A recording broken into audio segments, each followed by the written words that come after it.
गोपालपुर गांव मछली शहर में श्रम कार्ड एवं विभिन्न सरकारी योजनाओं की जन जागृति के लिए जिला संयोजक भूपेंद्र सिंह की अध्यक्षता में एक सम्मेलन का आयोजन हुआ।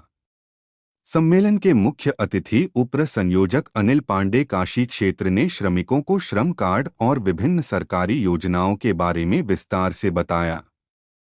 कार्यक्रम की मुख्य वक्ता डॉक्टर गीता रानी उत्तर प्रदेश संयोजक श्रम प्रकोष्ठ काशी क्षेत्र ने कहा कि श्रम कार्ड योजना माननीय प्रधानमंत्री मोदी जी ने इस भावना से बनाया है कि भैया अपना प्रकाश डालेंगे।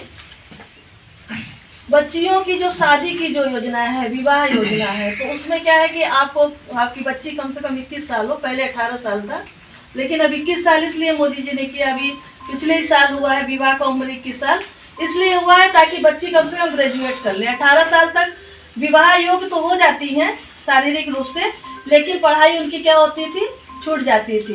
ज़्यादातर लोग छोड़वा देते थे कि चलो भाई शादी कर दिया जाए। लेकिन अब 21 साल हो गए, कम से कम बच्ची ग्रेजुएट रहे। बच्ची यदि पढ़ी लिखी है तो आने वाले जनरेशन को भी पढ़ाएगी। तो बच्ची की उम्र 21 साल होना चाहिए। साथ ही साथ वर्ग का जो आपको होने वाला जमाई उसका भी 21 साल होगा, तो 55,000 तक का आपको मिलेगा। लेकिन इसके लिए आपको ऑफलाइन फॉर्म जा करके श्रम जो ऑफिस होता है वहाँ भरना होगा। इस तरह से बहुत सारी योजनाएं हैं। हम चाहते हैं कि आप लोग श्रम कार्ड जरूर बनाएं, पंजीकरण जरूर करावें। और यहाँ पे जो भैया हमारे भूपेंद्र भैया हैं, इनका अपना 4-5 लोगों का यूनिट है यहाँ पर।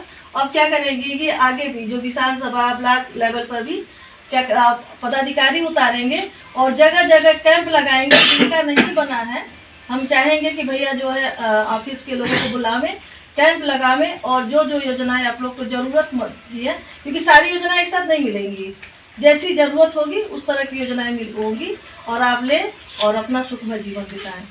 जय श्री राम, जय श्री राम, जय श्री राम, जय श्री राम, हर हर महादेव।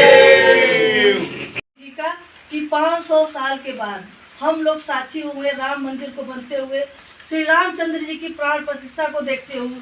हम लोगों ने देखा, हमारी पीढ़ियों ने 500 साल तक क्या देखा था, केवल मंदिर को तोड़ते हुए देखा था। तो ये हम लोग सौभाग्यशाली हैं। और हम लोग सौभाग्यशाली इसलिए हैं क्योंकि दिल्ली में हमारे मोदी जी बैठे हैं, उत्तर प्रदेश में हमारे योगी जी बैठे हैं। हमारी डबल इंजन की सरकार है। ये राम मंदिर जो बना है ये एक्चुअली राष्ट्र निर्माण है। हमारे सनातन धर्म का पुनर्स्थापना हो रहा है। एक तरह से ये कहिए कि हिंदू राष्ट्र का भी नींव पड़ चुका है। थोड़ी सी बात आते हैं कि हमारे मोदी जी एक्चुअली गरीबी में ही जिए हैं। उन्होंने गरीबी को जिया है, गरीबी को महसूस किया है। वो बार बार मंच पर बताते हैं। यही कारण वो गरीबों के दर्द के समझते हैं। वो जानते हैं कि जब पेट में भोजन ना हो तो रात में नींद नहीं आता है। जब दवा ना हो, पैसे ना हो, दवा की ना हो, तो रात भर लोग खांसते हैं, बिस्तर में कराते हैं।